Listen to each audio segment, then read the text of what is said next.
go. Welcome, everybody, to Wednesday's Saturday edition of Sales Chatter. We're missing our good friend Ryan, aka the Logistics Monk. He was on a phone call that couldn't get off, let's just say, and then we'll wait for him to arrive shortly. But today we are talking about Roadcheck Week Blitz. We are talking about, did rates go up? What happened? And we're doing it with the good old Diener, the kingpin of knowledge and data, and Jeff, the bodacious cowboy. We'll be right back. To the HPLS podcast. Live, relevant, and high performance information, conversations, and education weekly.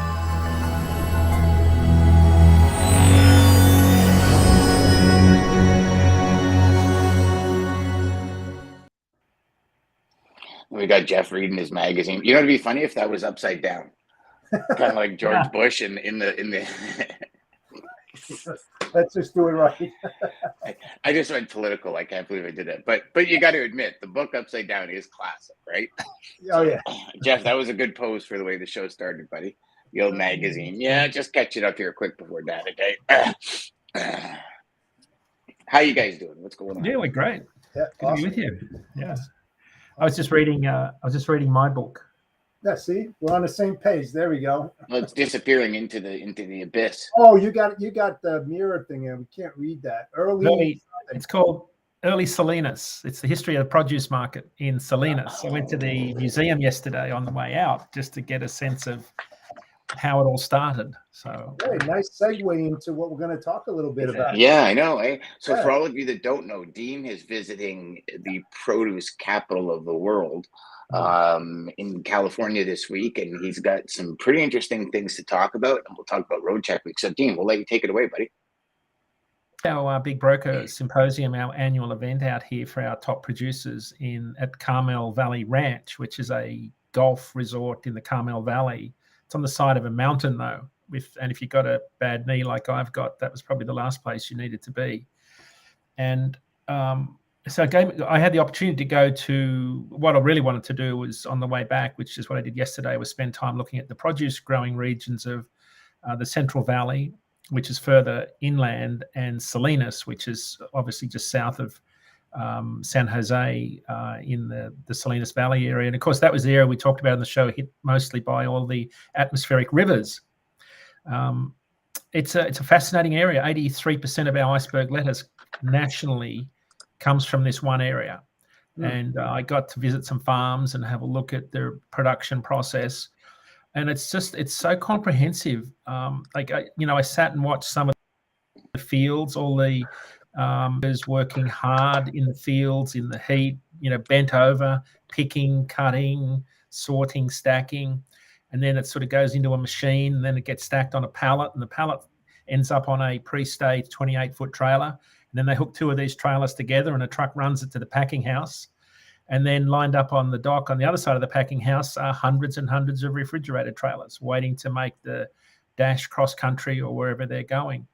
One of the strawberry plants that I visited, they load about 400 trucks a day of strawberries out of this one facility. It's just that, we talk about it in data, but, I always love to balance data with real world context.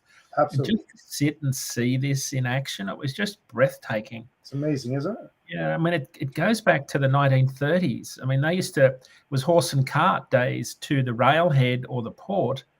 And from there, I mean, the invention of Union ice in 1930, use of ice blocks that they'd throw in the top of rail wagons to keep the produce cold. And that's how they got it to the East Coast, was by rail.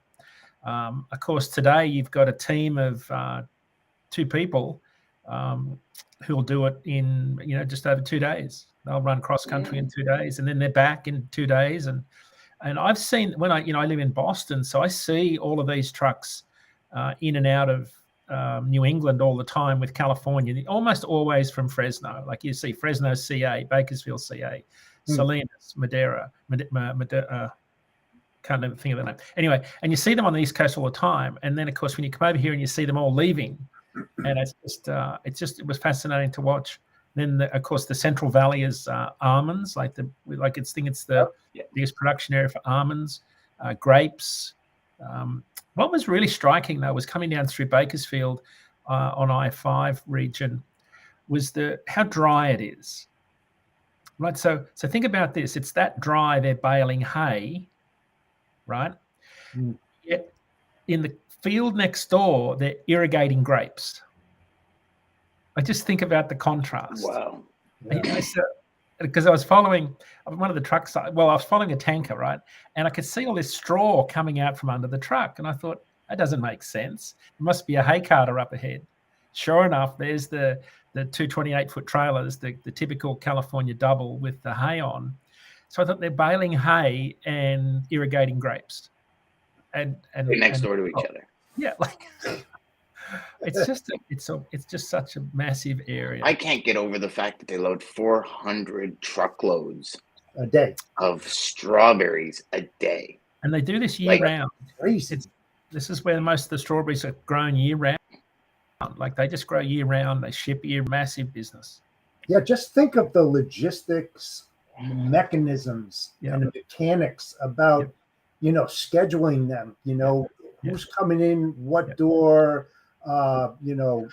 Who's on what, and that's got to be that's a 24-hour operation, right? So 400 trucks, you have to have that. I landed in LAX at 11 p.m. right, and I had to be on stage speaking at 9 a.m. 6 hours north of Los Angeles. Right, so if you do the math, that wasn't a whole lot of sleep. No. But at 4 a.m., as I'm driving through the produce growing regions, who's your travel agent? Yeah, the workers at 4 a.m. Their workers are harvesting. They're in the field. They're in the field harvesting and they're irrigating. But the one thing that I'd never appreciated, because I could see all these 28-foot trailers staged along the end of rows. 28-foot trailer is a stack of 8 pallets and then a big stack of cardboard boxes, bins. And then I drove a bit further, and then coming out of Salinas at about 6 a.m., there's dozens and dozens of these trucks with two 28-foot trailers with the pre-staged pallets and cardboard. And then the truckers would drop these 28-foot trailers at the end of the rows so the pickers and the packers could load the trailer. Then they come back and hook them together and take them in. But it was the logistics of, because on the way up, I'd passed some CRST trucks who CRST purchased Gardner Trucking, right? And the trucks were loaded with nothing but cardboard boxes, flat. Well, JIT. It's a JIT operation when you think about that. Cardboard boxes, chemicals, fertilizer. So it wasn't just the produce out; it was all of the inputs going into the factory. But the one thing that really, really surprised me was the volume of trucks with cardboard boxes, like the number of companies that are just cardboard producing companies. Consumable corrugated stuff. That's all like JIT. And I'm sure when they're packing it, they have their own stencils on that. Right. Yeah, just think about the coordination of that. 400 trucks, right? Working pretty much a 24/7, 3-shift operation, and having that cardboard on the right dock or in the right field at the right time.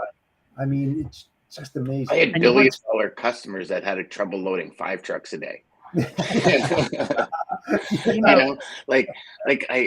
I'm still blown away. And strawberries at that. So you're picking a piece of fruit this big and filling 400 trucks. So they got to go into those little cartons first, right? So you don't get smashed. So just think of all the steps until it gets to that crate and then loaded. Yep. Unbelievable. And all the raw product for salespeople. It's not just the freight going out, it's all the raw product that's coming in. Dean just said truckloads and truckloads of cardboard, then that cardboard has to be made, and where is it coming from? And wow. Yep. But let me paint you a picture of what this is like. I went and watched some of the strawberry pickers.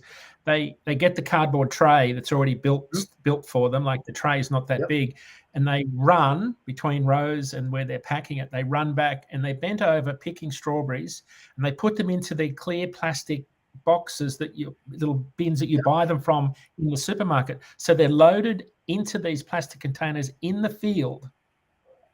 And then they'll load maybe 8 of these plastic trays on a cardboard tray, and then they'll put it, then they'll just run.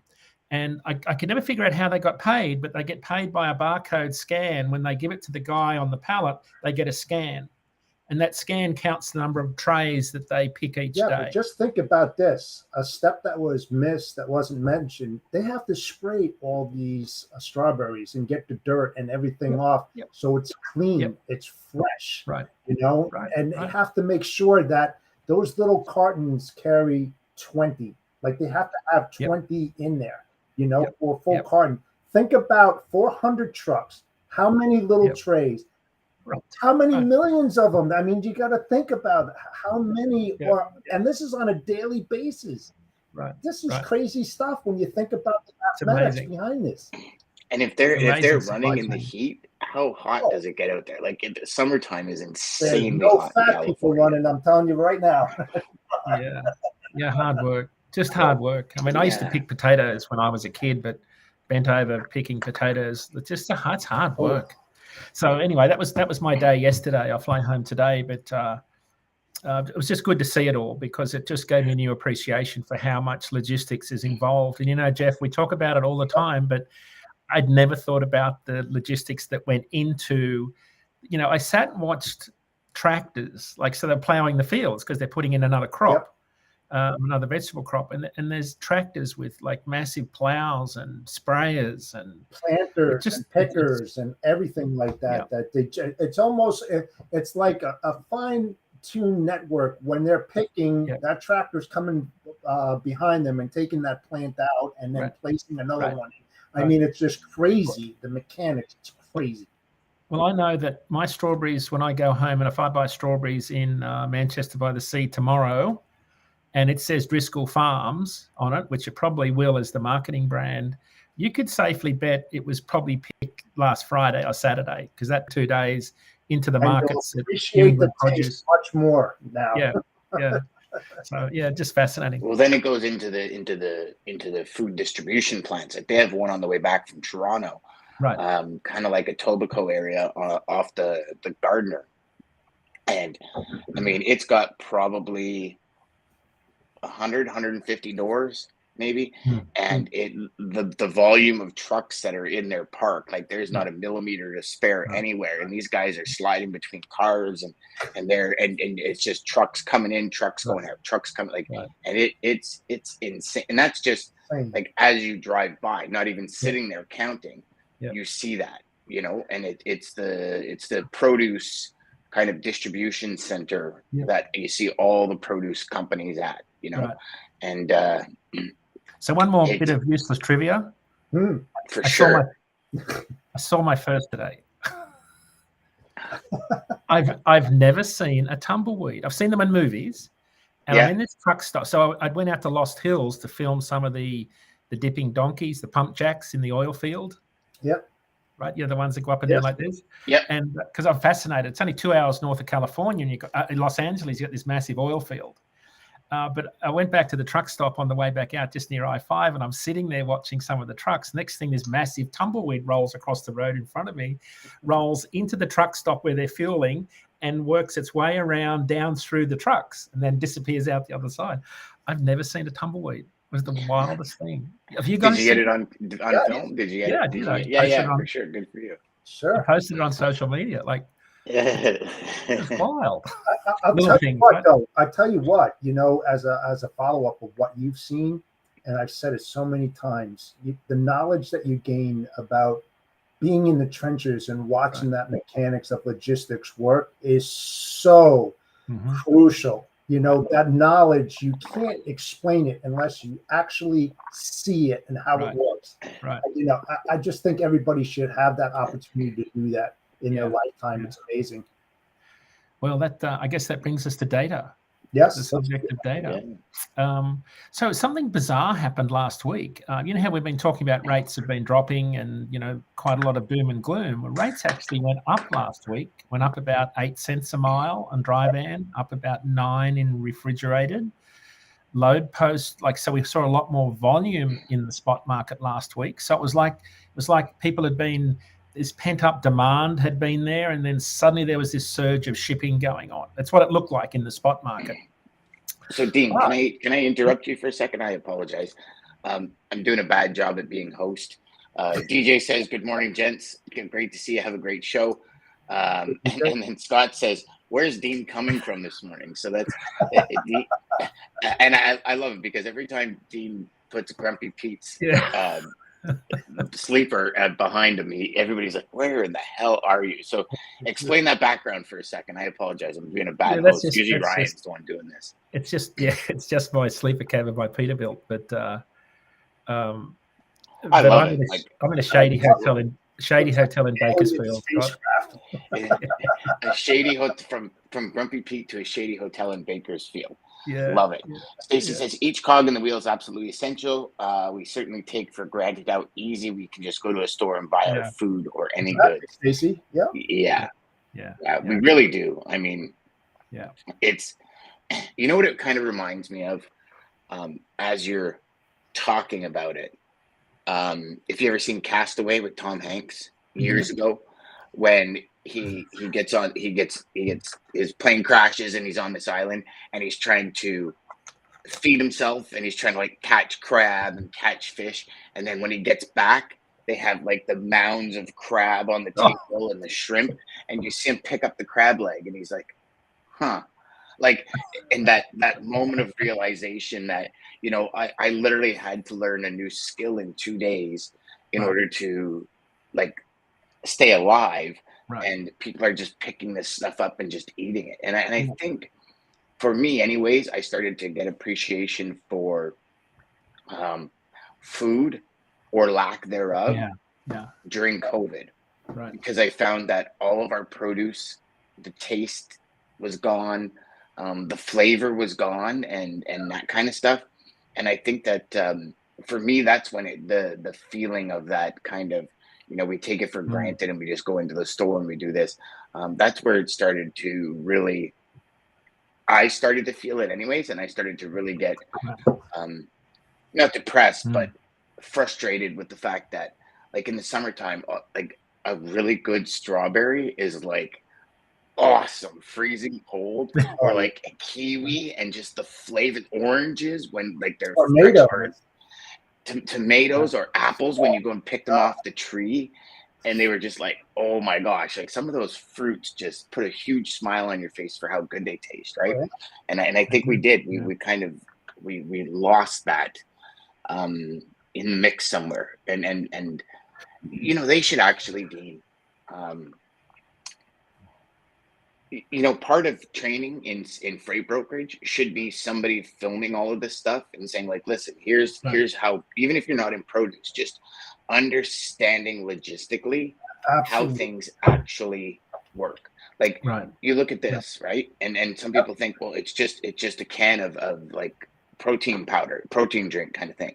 But what goes into it? And you got the packaging, then you got the fill, then you got the fill, and then you got the cap, and then you got the, you know, the blow mold and all this. And I think as people that consume, I don't think we've truly understand or stop and realize like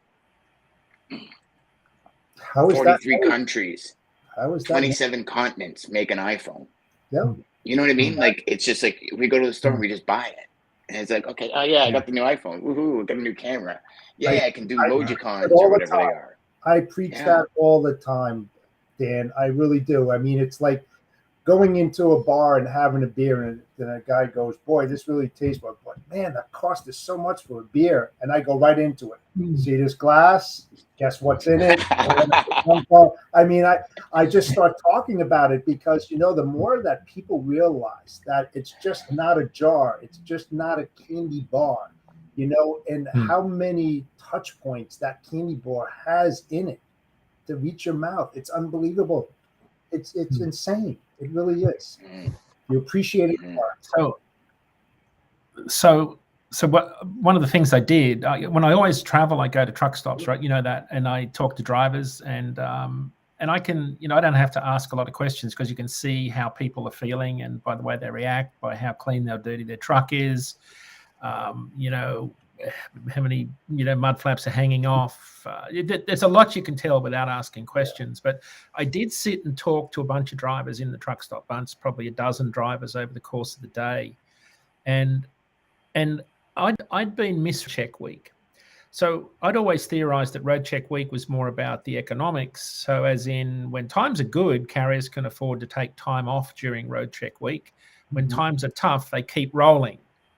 Well, it's got less to do with that. It turns out that carriers take far more time off during Roadcheck week when the focus is on braking systems and hours of service than any other focus point.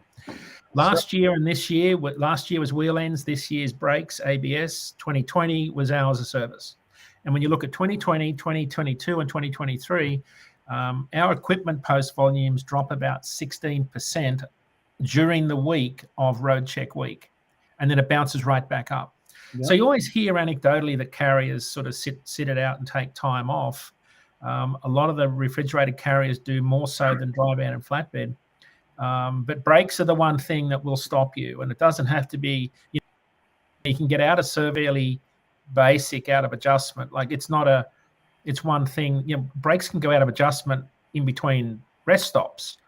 So it's one of those things that can catch you up really quickly, especially if you don't know how to adjust your brakes. Some fleets don't allow drivers to adjust their brakes. So, because I'm always under my truck adjusting the brakes because it's like life-saving technology. Like you just got to make sure your brakes, because your brakes go out of adjustment over the course of a trip. If you're going up and down mountains, even automatic slack adjusters sometimes don't work.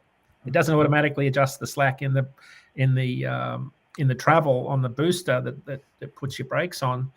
So you've always got to be checking that. A lot of drivers don't, in particular fleets where there's drop and hook trailers that rarely see a workshop. So it's not necessarily that, and I'm learning something here, Dean, because I was never aware of that.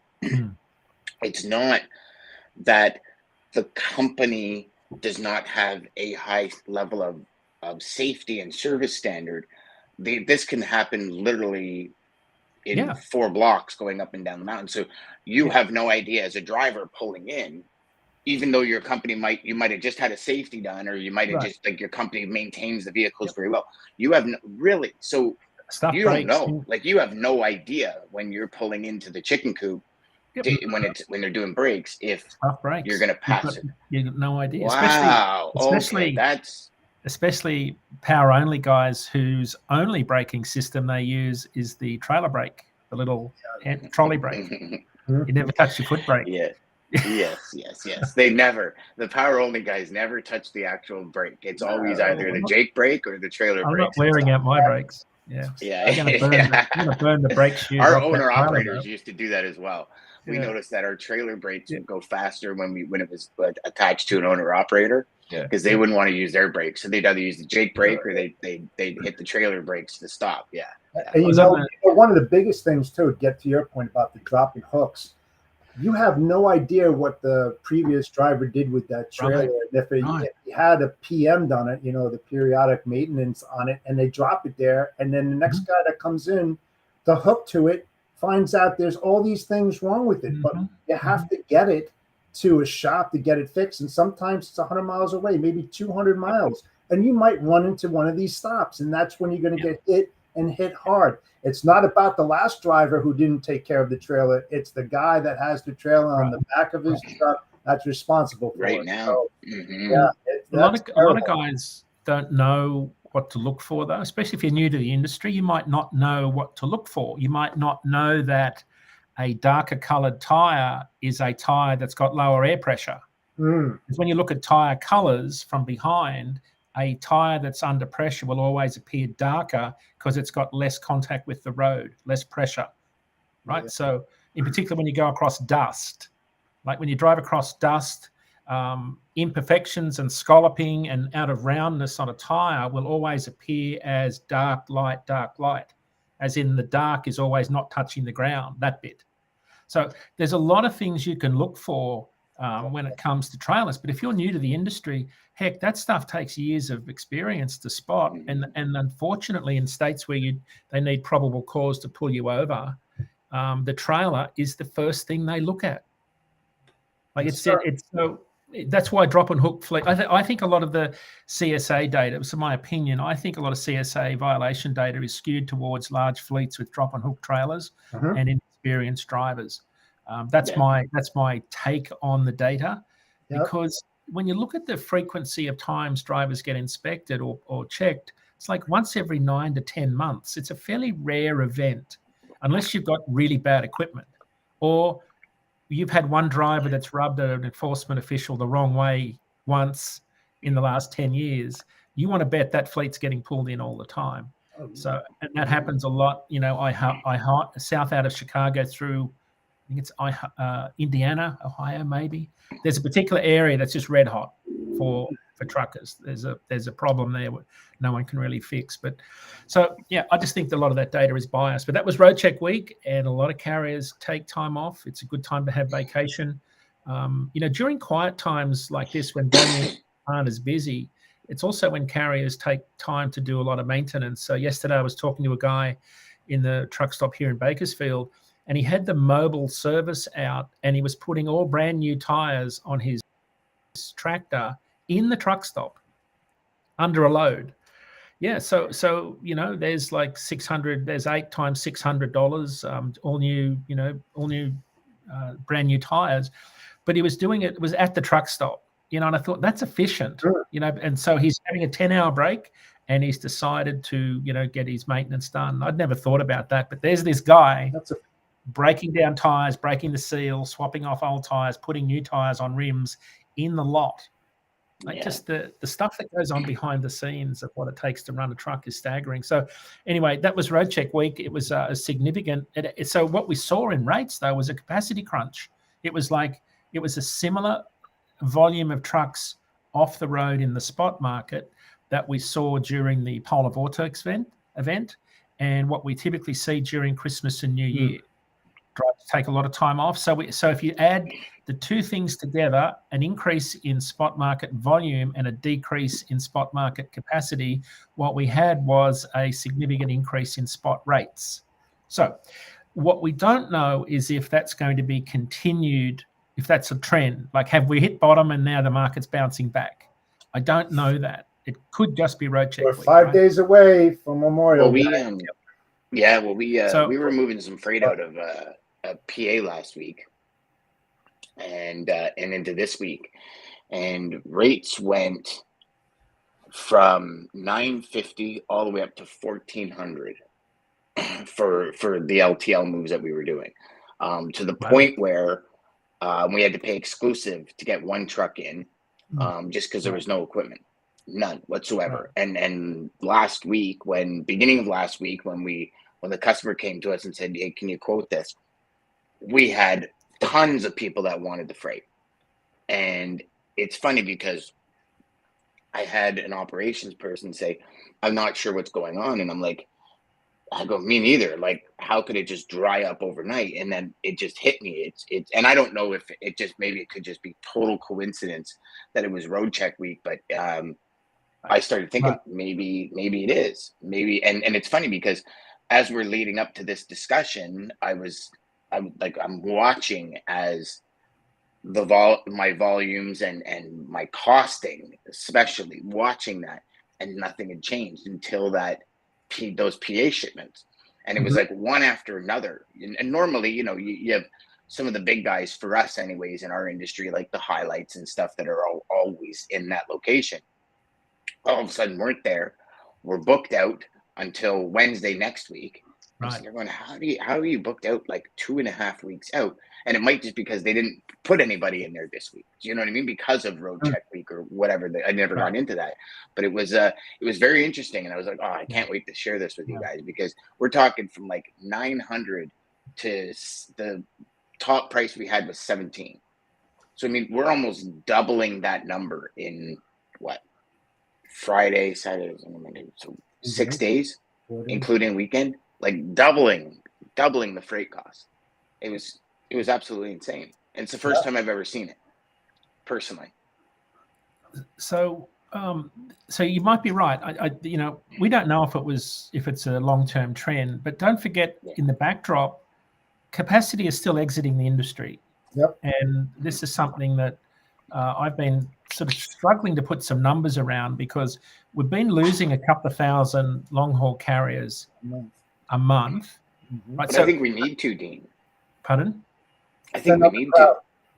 Well, so let me. So here's how I want to arrive at a sort of a connect that helps you understand why spot market's a leading indicator. I'm not saying you don't, but I just for those listening, right? For sure, yeah. We've been losing a couple of thousand. So during the pandemic, 83% of all new carriers, owner-operators that joined the industry over the last 3 years joined DAT's spot market load board network. 83% of all new carriers in the industry. So that tells you, because spot rates were at record high levels, obviously most of them were chasing that high volume, high rates, high volume. They're the same group now that I hypothesize are moving out of the industry because rates have dropped. So why does capacity exiting the industry move the spot rate? Because contract rates are coming down, but contract capacity is fairly static, right? There's some big fleets that come and go, but for the most part, contract capacity is there so that Jeff's got a constant supply of trucks for his contract shippers. But in the spot market, it's much more volatile. And I'll explain it this way. The reason why 2,000 carriers that are mostly leaving the industry each month from the spot market is significant is this.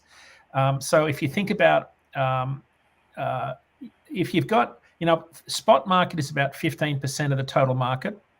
And what with that 2,000 carriers we're losing a month is about a 2% reduction in total capacity. But if that's mainly in the spot market, it's about a 13 to 14% reduction in spot capacity. So think of it this way. If you've got 100 trucks, typically 85 will be in the contract market, 15 will be in the spot market. So if you see a 2% reduction in total capacity, that's a 2-truck decrease in the spot market, and a 2-truck decrease in the spot market, 2 divide 15 is 13 to 14% reduction in spot capacity. So why spot rates are a leading indicator of the market turning is the exodus of carriers, what some people refer to as a bloodbath, misleadingly so, is because it's not a bloodbath for the entire industry. It's a very small number of the total number of carriers, but they're mostly in the spot market. And when that capacity evaporates like it did last week, it doesn't take many carriers sitting at home with their feet up during Roadcheck week to move the rates up. Yep. So yes, Dan, for the market to reach equilibrium, capacity needs to reach demand. We just saw ATA's truckload tonnage index down 1.7% yesterday, down 3.4% year over year. So volumes are coming down. Here's the challenge. While ever diesel keeps dropping, carriers have more runway to hang in longer. And so as to when this market times, we don't know. I think, as we said last week, we could see 3 to 4 months of pretty tepid market conditions. And I think that's going to hold because the offer capacity is very slow at the moment. There's no major event. When Russia invaded the Ukraine, we saw the carriers leaving the spot market, spiked. But so there's no sort of geopolitical risk or major event here, even though hurricane season starts on June 1st and they're already tracking an event in the Atlantic. There's no event that's going to trigger demand. That's why we've said that watch the spot market, because when the data comes out on Sunday morning, when I pull it on our next week's show, if we see rates continue to go down, that tells you that we've still got too much capacity in the market relative to the volume. So that's going to next week. I think will be we can't call it a trend either, even on 2 weeks worth of data. Yeah. But because you also got Memorial Day coming up, right? So who look at this. Hey, there he is. Well, finally. Hey, what's going on, guys? What's up? Yeah. I know the. I'm not going to jail. Come on. Perfect. Good. So you got my bail money, huh? Yeah, I do. I definitely do. I know I was dealing with anybody knows who deals with the CRA. They are a great company, but it does take a while to get things done. So that's the Canadian reference. You would have killed all 3 of us right through. Your nose would have came right through and killed all of us. Well, what's going on, gents? I'm glad you're still here, brher. Glad you're still here. Me too. But I was listening as I was waiting on hold for the last 20 minutes. But yeah, we're hearing some pretty cool stuff about. I think it was like 400 400 truckloads a day of like strawberries. I thought it was really cool. So yeah, and then we were talking about the packaging that comes in and stuff. And I'm doing a horrible job with the comments, Ryan. I just got to tell you. So we'll start. We got Trey in the house. Trey, how you doing, buddy? Thanks, pal. Hey, Trey. We've got we got Barb Hey, in the house. Hey, Barb. Coffee. Barb, she was an amazing truck driver. We had her on during our thing, and she is amazing. If you want to hear bluegrass music, you hit up Barb. Hit up Barb. And then we got a love letter for Jeff from Francis. Maybe we should have kept that offline in case his wife is watching. Oh yeah. Damn. Sorry, brother. I didn't mean to do that. And then we got good old Scott who did a little math for us. Say 32 ounces of products, 36 ounces including packaging, 17,800 packages per truck, 7.1 milliliters, industrial packages of berries in 7.1 million packages of berries in 400 trucks. That is nuts. That is nuts. That is crazy. That is insane. Yeah, and we won't put his next comment up just because. Well, is that all berries, guys? Is that like all like blackberries, raspberries, or is this like strictly like strawberries? We're just talking about strawberries. Just at the Diarago / Driscoll Farms, one of their locations yesterday. They got a few out there, right? So one was in Salinas. There's another big one in Watsonville, just further north. So, but just Ryan, it was just staggering to see the everything from the tractors plowing the field to the immigrant workers, to the truck drivers, to the cardboard box trucks, right through to these really big, fancy refrigerated trucks, all chromed up and shiny, heading out of town. So it was good to see the whole farm to plate, farm to table. Farm to table. Farm to shelf.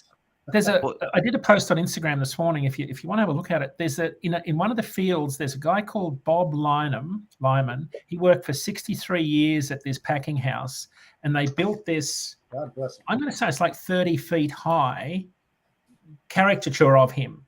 And when you drive up to it, he's staring at the most surreal experience. But in the field are these massive 30-foot high pictures of people that were like a cardboard cutout, but it's a person with a hoe or a shovel or a fork, and they're in the field. It's really bizarre to see this. Anyway, so just lots of really interesting things out in Salinas. There's so much history there, but that was sort of my day yesterday. Maybe they're there for people to go and duck and get a little bit of shade every now and then. Well, because I would imagine the sun would just beat down on you, man. Gotta be. A lot of the machines have canopies over them when they're in the field, when the workers are in the field. And so there's a fair bit of sun. But I did notice they start very early. It's a bit like Phoenix. I was in Phoenix last week, and man, they're pouring concrete at 2 a.m.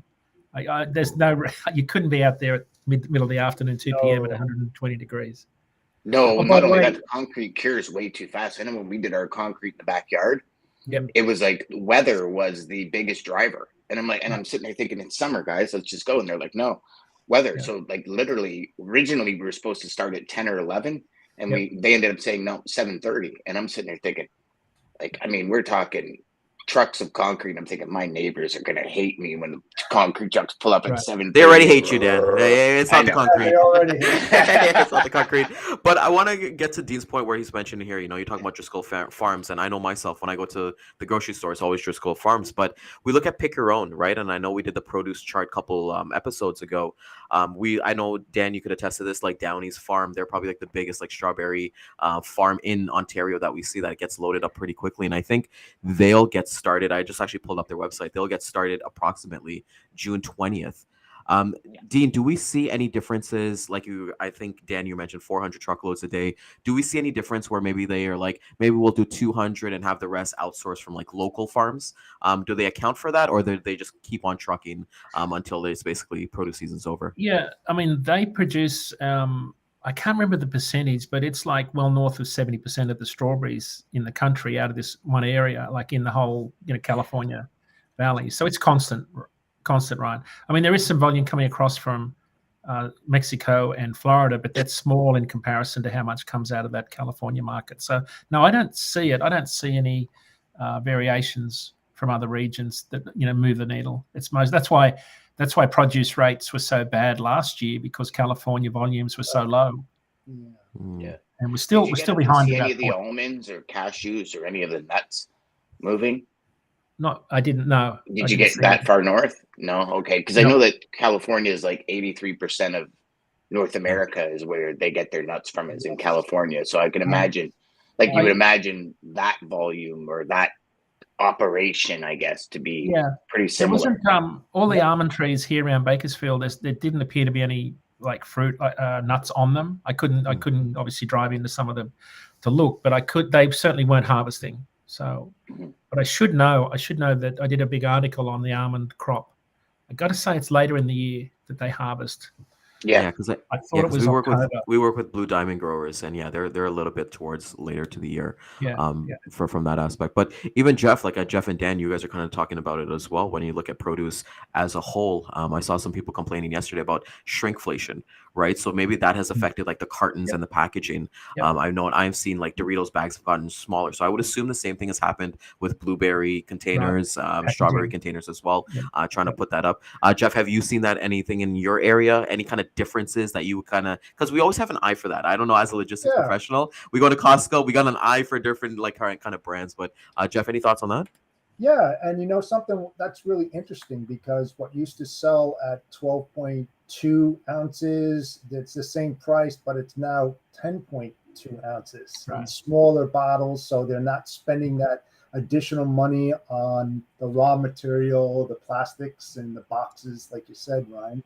So yeah, we do see that out there, and it's just that I guess they're just trying to get by. They're trying to sell more at the same price with less value. I mean, when you look at the quantity in each carton or package, it's terrible. Right. I mean, just look at the size of Big Macs. I swear, when I was a kid, the Big Mac was like this big, and now you get it, and it's like this big, right? Yeah. It's like everything's shrinking. White Castle burgers, right? Oh, gotta give me some White Castle burgers. This is pretty awesome. Awesome kind of see. Just on the one point I want to mention, NOAA hurricane season starts June 1. They're already tracking some low probability events. But one thing that really did catch my attention when I was in Phoenix last week, was how hot it was. And it was only 100 degrees in spring, right? So it's only 100 degrees out on I-40. But NOAA came out last Thursday with their annual report on how hot this year is going to be. And they said in the Southwest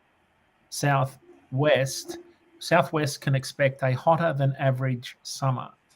Yeah. So if NOAA comes out and says the Southwest is going to be hotter than average, what's average? Well, some of those days in Phoenix are, 120 degrees, maybe more. Oh, yeah. So there's going to be, this is where it comes into service failures and running trucks out of the Southwest, because if they're running recaps on their trailers, you want to bet they're going to be peeling off in the heat. Oh, yeah. This is when you see hot temperatures like that, you have to have brand new tires, well-inflated tires. That sort of heat coming, and that's based on my experience driving in the outback of Australia. When you get to that sort of heat, things blow up and break, like much more at a higher rate than they would normally. It's like extreme cold. Steel gets brittle and breaks in extreme cold. Extreme heat will expose the most vulnerable of equipment. And if you've got new drivers with older equipment, not well maintained, you want to bet you're going to have service failures for sure. And for all the car drivers out there, just watch for the gators, the big retread laying across the road that'll take out your front bumper on your car, because that's going to be a feature in the Southwest this summer for sure. Well, and then no doubt. Sorry, go ahead, Ryan. Yeah, sorry. Another thing, Dean, that I'm not sure if you're aware of this too, but Puebla, Mexico, they're a big exporter of like corn, coffee beans, avocados, and a lot of automotive parts. They're dealing right now with a huge volcano reaction right there right now, to the point that, and the reason why I found this out is because one of the dog rescues that we work with, Funky Town, they're in Puebla. So right now it's a state emergency there. And then when I'm kind of like researching the different things that come out of there, we'll see a delay in that as well, as everyone's kind of going to a like a SOS emergency mode right there too. Yeah, that's good information, man. Yeah, that's very good. It's. I was going to ask about forest fires, because we're experiencing them very early up here in Western Canada, and how does that on the West Coast impact what we're talking about, because California's got huge forest fires all the time. Right. And now with the forest fire season starting early. I mean, I think they put out was it last week, Ryan? They put out a warning, and if Mark's watching, he's in Alberta, he knows, where literally it's like the air quality is garbage. Like, people can't go out and work outside all day. Yeah. Like, it's so bad, the air quality, and you start having that loom over into California. What does that do for the production of produce, or sorry, for the shipping Lumber. of produce or anything like that? Lumber, yeah. Lumber in particular. Yeah, absolutely. I think it slows everything down for sure. Yeah. Good point. Yeah. It'll be interesting, but that Mexico volcano is very interesting, Ryan. Yeah. Amazing where you find information, right? Like, you're What's up with talking to a dog rescue, and they're talking about information that actually affects massive amounts of logistics and trucks moving, right? Like, it's crazy how information comes in, not just from a single source. Right? Yeah, Everything is. That's what we have to, right? And I talk with other logistics professionals too, and you have, like, Jeff, you have a great knack of that, of keeping your ear on the ground and putting together all these solutions and being able to see forward, and Dan as well. But when we have these conversations with Data Day, I think it's just so important that we all kind of have different points of view, because it's like, hey, if there's a slowdown here, as Dean always kind of mentions, you talk about drivers, driver qualifications, sleep apnea, things like that. And it's just, okay, those things are going to factor us regardless. And as we're kind of coming up here, we got the Canadian holiday this week, Memorial Day coming up next week as well. So we're kind of going to that push. I don't know about you guys. I don't know if you guys talked about this before, but we're seeing shipments starting to really ramp up, I would say, in the last 2 weeks. So that means capacity is going to get a little bit tighter, but it's important. I think it's going to be a little bit normal. Dean, I know that obviously in Fresno, California, you're able to kind of see these farms and kind of go visit your customers and so on. What's the outlook? What are you hearing from people glad you asked. there? Perfect segue. There's going to be 260,000 fewer weddings this year, according to the Wedding Planners Association. Yes, there is one. Why I know that, I was talking to my why, because I know you're going to say why would you got to justify it? Exactly. So in the catering business, and they're doing all the commencements and college work and university graduations, et cetera, but they have no weddings booked for the fall. And I thought, oh, that's interesting, because they're an approved vendor at a number of wedding venues in Boston. No events planned. So why aren't people getting married? Well, they had a lot more weddings last year compared to prior years. So last year was a catch-up year. This year, volumes are down. So it got me thinking, so if we're seeing less weddings, what else are we seeing? So I went to, and here's two indexes you could follow. One is the Technomics Tindex, and the other is the National Restaurant Association's RPI, Restaurant Performance Index, which are both indexes that measure sales at the traffic and sales volume at the point of sales from technology. So you think about food services and restaurants, both of them are down. People have put the brakes on going out to restaurants. The Technomics Tindex is down about 2.8% from January's high. The RPI from the National Restaurant Association is down 1% from February. Majority of restaurant operators report, more concern, a mixed outlook, as restaurant operators expect both sales and the economy to soften this year. So what that means for produce season is that I think at most probably flat demand, maybe slightly less.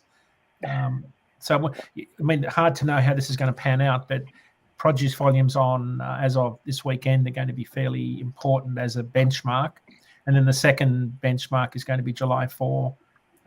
As so far, rates are up last week, but we don't know if that's going to hold. Dean, is that benchmark as far as the POS on restaurants? Is that national or is that regional? Yep. The national. I'll tell you what, the restaurants around here are booming. They are every single weekend. I mean, I'm not out during the week because I'm working, of course, but during the weekend, the wife and I love to go out to restaurants. Every time we do, Jeff, I'm seeing fewer restaurants. I'm saying it's like planes. I'm seeing smaller planes packed to the rafters. Yeah, every flight is packed. So I think restaurants, because in my town, that depressed Manchester by the Sea town after the movie, that horrible movie. Right. There's 2 restaurants that have closed. So the only restaurant that's there is absolutely pumping. Yeah. So I wonder whether that's part of it. Is we've just got less restaurants and more volume in what's left. That could be part of it.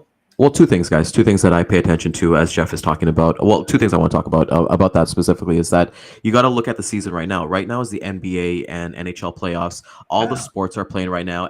Baseball's back. Football's coming back up a bit. So there's always going to be that. Right now, NHL and the NBA, they're going into their finals, I believe June 1st. So every day is a game.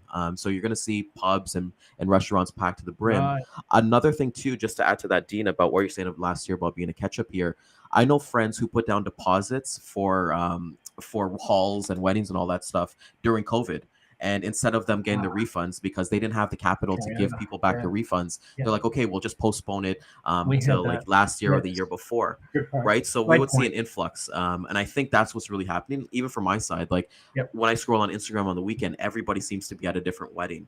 So it just kind of depends on where you are kind of too. And like people kind of, because I've had people try to sell their actual reservation or their booking for a hall because they couldn't get people here in time or different circumstances, right? That they probably got a crappy week. And I don't know about different you guys, nationalities, ones that have to bring in a lot of family members from overseas and stuff and all that. It'll, and that's mainly our area, right? We see that a lot.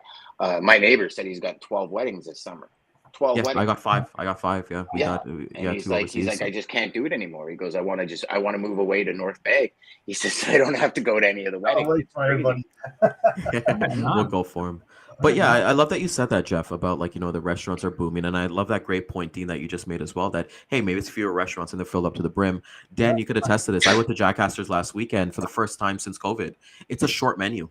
Right. So you look at like they're not ordering as much. Like when you go to those places and they got like 5-6 pages of a menu, those have condensed to like 2 or 3. Right. So when you look at a national scale, whether it be US or Canada, you got to look like, OK, maybe they're not. If they don't do any beet salads anymore, they're not going to be importing beets anymore. If they don't do chicken wings anymore, they're not going to be importing chicken wings. So there's going to be some kind of different scale there. Yeah. You know what I notice a lot of? So I'm in a fairly small town, about an hour and a half north of Toronto, and there's no buildings in town. So we're seeing more and more food trucks, like literally park in a parking lot, build a deck around their truck. So this is now their spot. And we've got 3 of them in town now. Whereas before there was none, and now there's 3. And it's like the variety of food is crazy. You got one that's like all sorts of poutines and chicken wings and all this kind of stuff and like pub food. And another one that has everything from oxtail to curry chicken to to burgers to and I'm like, whoa, but it's food trucks is what we see happening all the time. Same here, Dan. Sparta, New Jersey. I'm telling you right now, right next to the Dairy Queen, every Thursday and Friday, there's a different food truck that pulls in there. They put up the phones, and there's a line down the block for them. You know, lobster rolls, Chinese, Thai, you name it, whatever it is. That it's not the same truck, which is really interesting. Every week they change it up. There's like a huge variety, and I've never seen that before. So that's a good point. That's a we went to like Rib Fest last year. 2 years ago, we went to just before COVID. There's a huge food truck festival in Burlington for like almost a week, and there's like 50 food trucks, and they just all park. And we're talking to these people, and they're from all over. I mean, they're from down into Windsor, all the way over from Quebec. They're up north. They're from like almost everywhere, and it's just they're popping up everywhere because you think about it, right? Like, you want to open a restaurant, what's the cheapest way? Food truck. Well, I think it's one thing I want to mention with both of you guys said that I love that are great points that you're seeing them all over the place. But Dean, I don't know if you could agree with this or not. I feel like the progression with your wife having the catering business, the progression of a food truck is to get a restaurant. You know, so if you have a food truck, you kind of start small, then you get the retail space, and then you get another couple of retail spaces and kind of go. And then for a logistics professional, it might be good to have those conversations with them because they're probably picking up all their produce right now every Tuesday at the Ontario Food Terminal in Toronto. But it's going to get to a point where they scale up. Yeah, they scale up. Oh, you guys were? Oh, sorry. It's funny. No, but it's funny you brought that up, Ryan, because I was saying it's right on the Gardner, and the amount of trucks coming in and out of there is absolutely insane. Like, it's insane. So when you Insane. scale, So, and then Ryan just brought up, that's pretty cool. So Yeah, many you're good right. points today. It's unbelievable. So many takeaways. It's Well, that's what we're doing, right? And I think for the mindset that I've had the chat with you guys is, if I'm a logistics professional, I'm a late rookie, amateur, whatever. How can I take this data and tell my story? You know, you're having a conversation with your local people, and I believe in fostering those relationships. Just like Dean is right there on the ground, he's talking to the workers. He knows when he goes to write his next blog post about Fresno, California, he has actual facts. It's not something that he read or something that he might have heard through hearsay from somebody else. He's getting that facts, and I think for me, what I take away is, if you're seeing these things in the changes, talk to the carriers, talk to the farmers, talk to everybody who's a part of this, because that firsthand information, no one's going to be like, oh, I heard Jeff talk about that on his show. You know, like, I'm not going to fact check it. You know, fact check everything. Yeah, and that's kind of what's important to me. definitely, please do. If you talk to food terminals, take Dean's,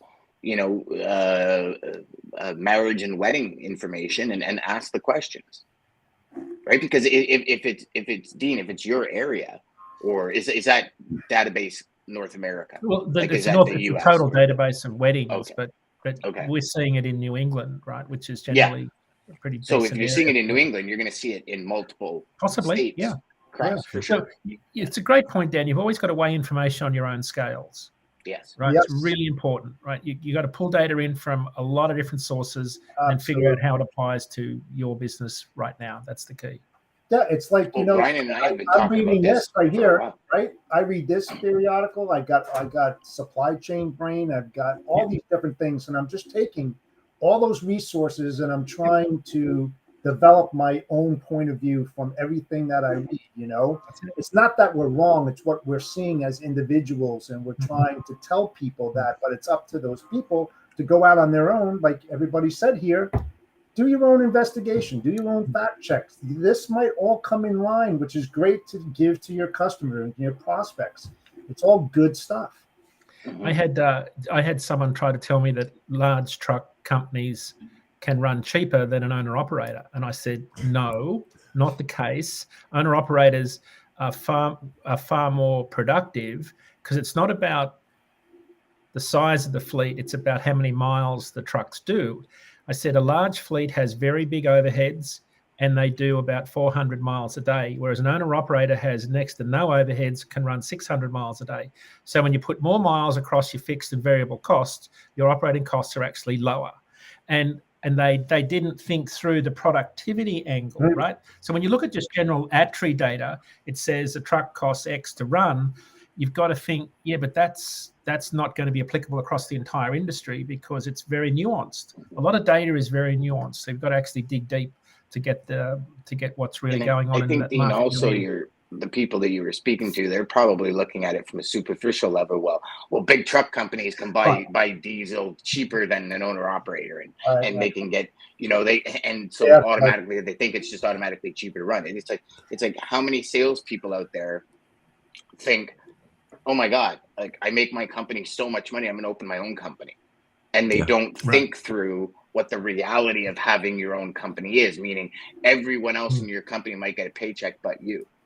Yeah. Right. And they don't think through that portion of it. It's just, oh, well, I make this person so much money, I'm going to go out on my own. It's half information. It's speculating at best, because sure, you can buy parts and tires at a cheaper rate than an owner operator, but it's it's not the same story. Yeah, it's not if you're running 85 to 90. Yeah, here's a quick clue.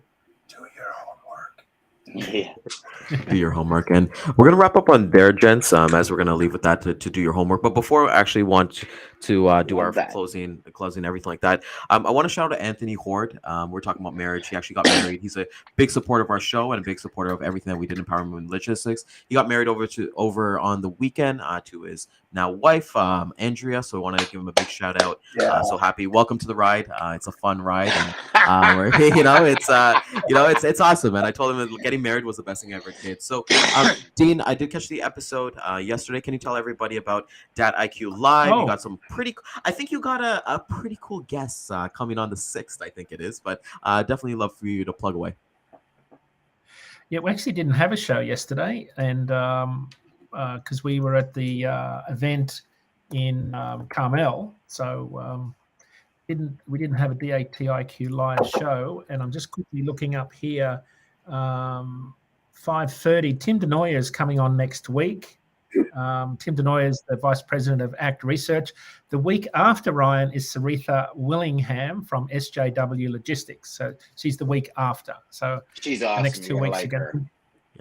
Yeah, and I've got some pretty actually chock-a-block full all the way to July with guests, some really super guests. But Saritha, thanks for the lead, Ryan. She's a very smart CEO of that company. I'm really looking forward to talking to her, especially about how you scale a small company and grow with your shipper. I think that's going to be a fascinating topic. So look for that on the 6th of June.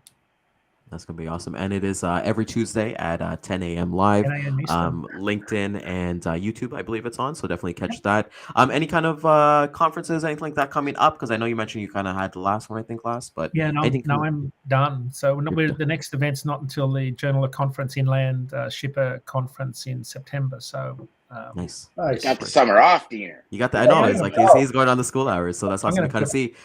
Cowboy, Cowboy, congratulations on your first episode this past week of your show. Can you tell everybody about what you got going on?